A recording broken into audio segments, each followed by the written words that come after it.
Para mí, ayer ocurrió quizá la mayor humillación para el presidente de Estados Unidos, Donald Trump, y se la propinó la Corte Suprema de Estados Unidos porque anuló, aunque no se había puesto en práctica porque cortes menores lo habían frenado, pero la Corte Suprema en la que confiaba Donald Trump anuló para, en definitiva, el decreto que prohibía que los hijos de migrantes indocumentados adquirieran la ciudadanía por nacimiento en Estados Unidos, lo que parecía imposible porque recuerdan, en tonos xenófobos, Trump hizo una cruzada del tema de prohibir la ciudadanía estadounidense por nacimiento a migrantes indocumentados de todas nacionalidades. Pero claro, los mexicanos superamos con mucho esos. Estaba apuntando a mexicanos, a latinoamericanos, a africanos. Yo recuerdo la toma de posesión de Trump el 20 de enero de 2025, para su segundo mandato, firmó la orden ejecutiva, nosotros le decimos decretos presidenciales, firmó la orden ejecutiva 14.160 para limitar la ciudadanía por nacimiento. Y lo que hacía esta orden ejecutiva presidencial es que intentaba reinterpretar la cláusula de ciudadanía para denegar o negar el derecho automático a los hijos de padres indocumentados o con visas temporales. Y yo les decía, si bien las restricciones de Trump habían sido bloqueadas por varios tribunales inferiores y no habían entrado en vigor en ningún lugar de Estados Unidos, el objetivo de Trump siempre fue llegar a la Suprema Corte. Él confiaba que, como tenía 3 jueces supremos, como les dicen allá, en la Corte, estos 3 jueces supremos iban a convencer a otros 3 jueces para ganar por mayoría el límite a la ciudadanía por nacimiento. La Corte Suprema de Estados Unidos está formada por 9 jueces, 9 magistrados o ministros, como les decimos nosotros, y en esta son 3 conservadores que fueron impuestos no impuestos, nombrados por Trump, otros 3 que eran conservadores, ya venían de carrera. Recuerden, allá el nombramiento de un ministro o juez de jueces es para toda la vida, así que la Corte Suprema tiene 6 jueces conservadores y 3 progresistas o liberales, y Trump confiaba en eso. Pero ayer la Suprema Corte le puso un fin a la cruzada de Donald Trump. Trump entendió que está muerta su cruzada por limitar la ciudadanía. Le propinó su peor humillación desde el 20 de enero de 2025. Así que por 6 votos a 3, los jueces del Tribunal Supremo de Estados Unidos tumbaron el decreto presidencial u orden ejecutiva que buscaba restringir la ciudadanía por nacimiento. El tribunal dictaminó que los hijos de migrantes nacidos en suelo estadounidense, sin importar su estatus, están amparados por la enmienda 14, garantizando su derecho a la nacionalidad independientemente del estatus migratorio de los padres. Los detalles de la clave son muy simples. La Corte Suprema, que ese es el nombre, Corte Suprema de United States Supreme Court, la Corte Suprema de Estados Unidos, reafirmó que el principio de derecho de suelo, es decir, de pertenecer a un lado, sigue vigente como ha estado por más de un siglo, dictaminando que los hijos de padres indocumentados o con visas temporales están sujetos a la jurisdicción de Estados Unidos. Y el presidente de la Suprema Corte, John Roberts, que es un magistrado conservador, con otros 3 jueces de tendencia liberal y los conservadores Brett Kavanaugh y Amy Coney, formaron una mayoría para humillar a Donald Trump y frenar permanentemente su política estrella, limpiar la sangre azul de los estadounidenses. Así que miles, si no es que millones de nacidos en Estados Unidos de padres indocumentados y otros que nacieron y están por nacer, estaban en el limbo. Y lo que hace la Suprema Corte es cortar de tajo eso, asegurarle su derecho a la nacionalidad, su derecho, como dicen ellos, al pasaporte, su derecho al seguro social y su derecho a vivir en Estados Unidos como ciudadanos de estadounidenses. Eh, la Corte Suprema es como en la mayoría de los países, es la máxima autoridad judicial del país o de Estados Unidos y es el tribunal de mayor jerarquía en el sistema federal de Estados Unidos. Una decisión de la Corte Suprema es ley en todo el país y la enmienda 14 se adoptó después de la Guerra Civil y otras leyes más recientes la habían ratificado. Así que la ciudadanía entonces y ahora es el derecho a participar libremente en la comunidad política de Estados Unidos. Los redactores de la 14ª enmienda entendieron o decidieron que toda persona que nace en Estados Unidos es estadounidense.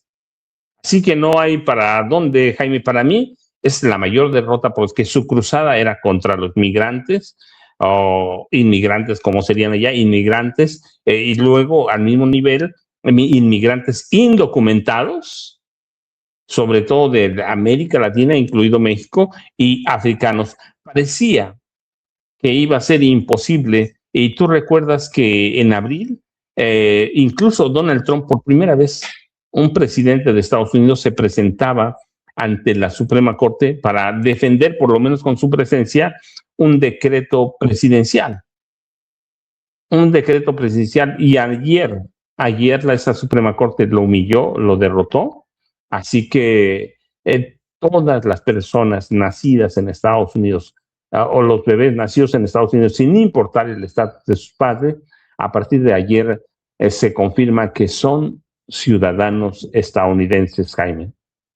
Sí, y yo creo que esta quizá ha sido la más estúpida de sus iniciativas presidenciales, de verdad, porque no solamente le ha valido un revés sin precedentes, porque a todas luces ir contra la 14ª enmienda es anticonstitucional, que es lo que declaró ayer la Suprema Corte. Pero el tratar de lanzarse contra el derecho de ciudadanía por nacimiento le ha costado muchísimo a Donald Trump.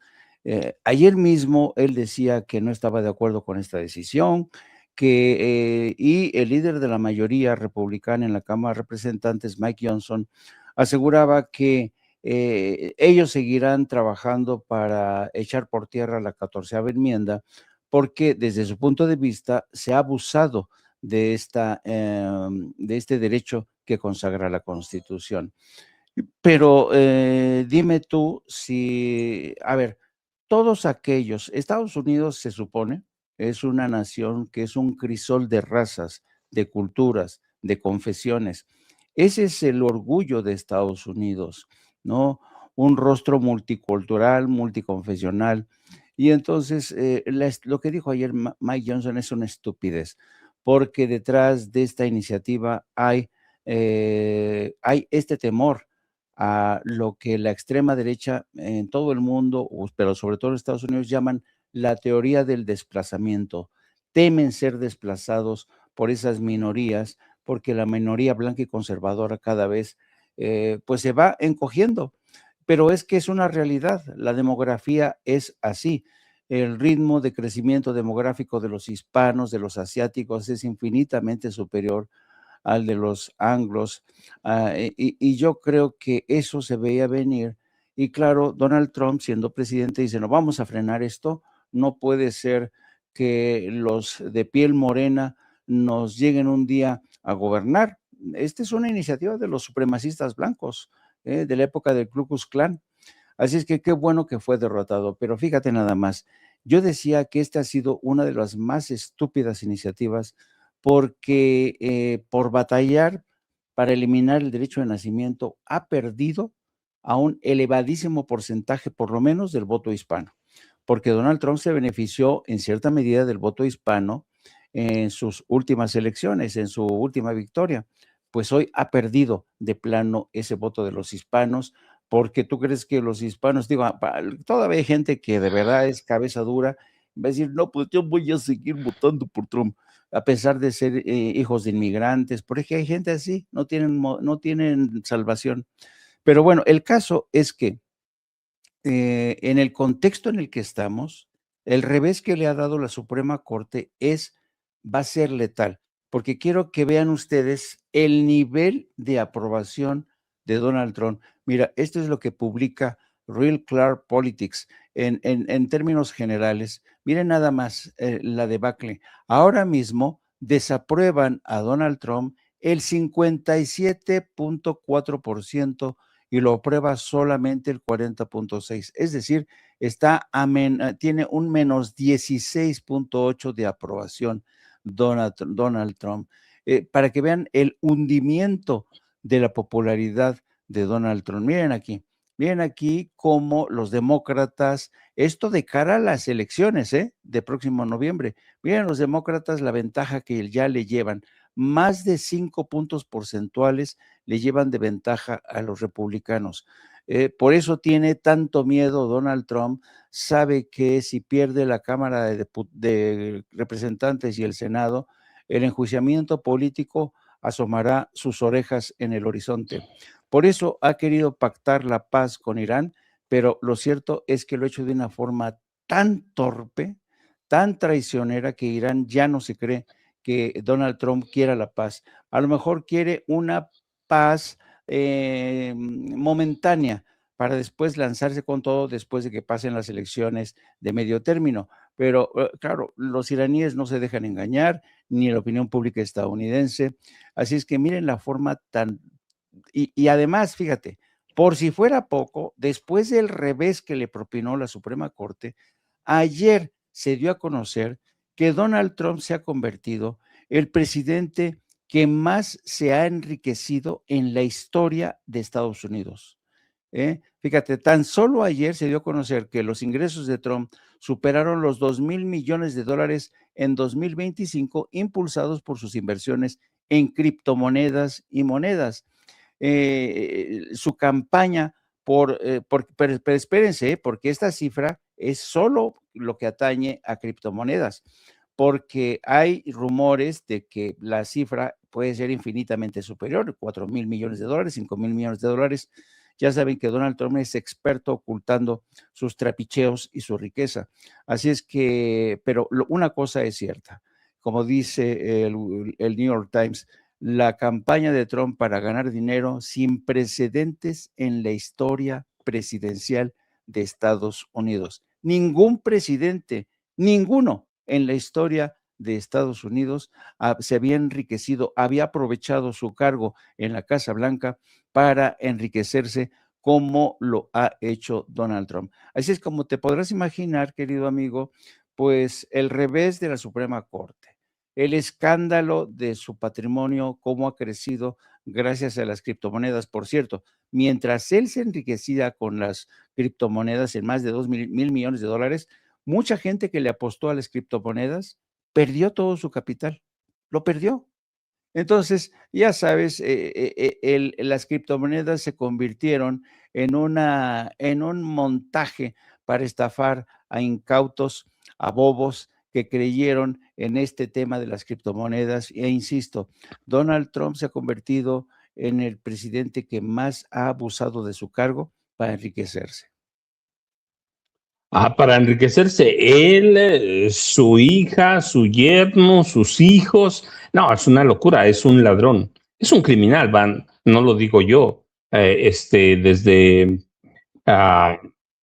desde antes de su toma de posesión, ¿no? Lo condenaron, es un criminal convicto.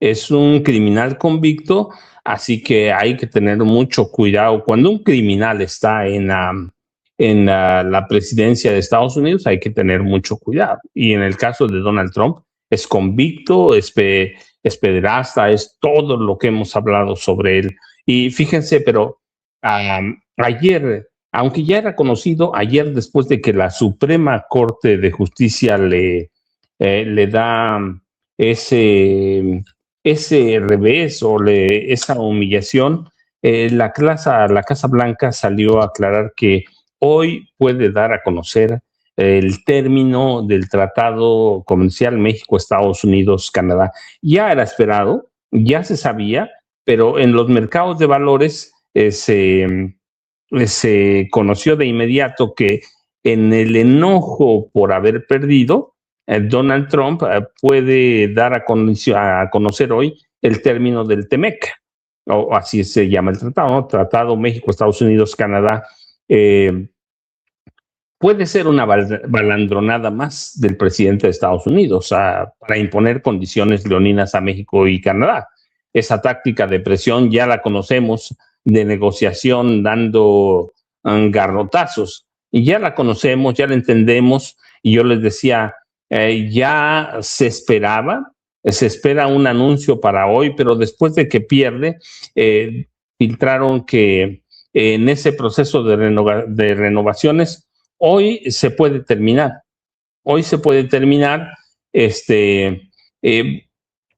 pero insisto, no va a haber una cancelación abrupta, no va a haber. En caso de que Donald Trump anuncie hoy que se acaba el TEMEC, la realidad es que no es así tan fácil como parece. Si no alcanzan un acuerdo, el tratado se acaba en 10 años. En 10 años, México y Canadá claramente han expresado su deseo de seguir. Trump ya saben que ha presionado porque es un tipo leonino que le apunta a uno con la pistola en la cabeza por el narcotráfico, por los migrantes, por lo que ustedes quieran. Porque dice que está inconforme con el resultado del acuerdo, porque dice él que le iría mejor sin él. Se entiende la forma de ser de Trump, pero si él decide que hoy se acaba, se abre un periodo de retirada progresiva de la zona de libre comercio que tiene 3 décadas. ¿Qué pasa si el tratado no se renueva o se amplía por un periodo adicional de 16 años? Bueno, yo les decía, no se cancela ni termina de inmediato. El acuerdo entra automáticamente en fase de revisiones anuales obligatorias que se extenderán durante los próximos 10 años, dando margen para que los 3 países negocien y alcancen consenso. Si en esos 10 años se alcanza un consenso, se puede renovar a 16 años más. Y eso es de acuerdo con las reglas estipuladas en el propio tratado, que dice que si alguno de los países no confirma su deseo de prorrogar por 16 años, ocurrirá lo siguiente. Representantes de los 3 países se reunirán cada año por 10 años para revisar y atender las diferencias o inconformidades. Si en cualquiera de las revisiones llega a un acuerdo, se renueva automáticamente por otros 16 años. Si no, se caduca. Si no logran llegar a ningún acuerdo, en 10 años exactamente, en 2036, sería en este caso, se termina. ¿Qué va a pasar? La verdad, no sabemos. No sabemos porque el futuro de Donald Trump está en juego. El próximo noviembre se decidirá y ahí se decide también el destino nuestro, ¿no? En cuestiones comerciales, en cuestiones de migración. ¿Por qué noviembre? Porque si todo parece indicar como se ve ahora que pierde Donald Trump, prácticamente se acaba su gobierno, ¿no? Si los demócratas ganan el Congreso de Estados Unidos, Donald Trump y parte de su familia pueden, incluso no digo que vaya a pasar, pero pueden terminar en la cárcel. Así que para mí, la decisión de la Suprema Corte se acaba, ¿no, Jaime? Acaba con esto, pero tienen un periodo de prórroga de 10 años para determinar si se termina para siempre o solo es una balandronada de Donald Trump, Jaime. Yo creo que el intentar eliminar la 14 enmienda, con esta decisión los republicanos y sobre todo Donald Trump están escupiendo al cielo. están escupiendo al cielo, porque la 14 enmienda es uno de los derechos más arraigados en la historia, en la psique de una sociedad como la estadounidense, porque ten en cuenta que Estados Unidos es una nación que en su momento, yo creo que hoy ya no es ese faro que ilumina a todas las democracias en el mundo, pero en su momento llegó a ser considerada como la democracia más avanzada, más plural de todo el mundo, precisamente gracias a esta 14 enmienda, que le abría las puertas a todo aquel que viera a Estados Unidos como su nuevo hogar, donde era posible antes cumplir con el famoso sueño americano. Hoy ya no es posible, ya no es posible, pero uno de los derechos, insisto, que más arraigados, porque, a ver, ¿cuántos hijos de inmigrantes no solamente han construido los rascacielos? ¿Cuántos inmigrantes han participado en la construcción? Incluso desde que los chinos participaron en la construcción de las vías férreas, los polacos y los holandeses en la construcción de los rascacielos en Nueva York, los mexicanos que han construido gran parte de lo que es todo el sur, California, Nuevo México, Arizona, Texas. O sea, el legado de los inmigrantes que han llegado de distintas partes del mundo es apabullante. Por tanto, ir en contra de esa lógica, en contra de esa herencia, francamente, ha sido una iniciativa estúpida que incluso les va a resultar contraproducente en las elecciones del próximo mes de noviembre. Pero así es esto. La derecha conservadora fíjate, yo creo que la derecha conservadora en Estados Unidos es incapaz de mirarse al espejo y entender que Estados Unidos ya es otra nación. Ya es otra nación. Por ejemplo, todo el sur de Estados Unidos ha sido reconquistado demográficamente por México. Vete a Texas, California, Nuevo México, Arizona. Ya de por sí nosotros ya habitábamos ese espacio, pero nuestro índice de crecimiento demográfico nos ha permitido conquistar, repoblar todo. Así es que demográficamente hemos reconquistado el sur de Estados Unidos. A ver quién se atreve a eliminar la 14 enmienda, ¿no? Pero imagínate, no, se armaría de verdad una revuelta impresionante.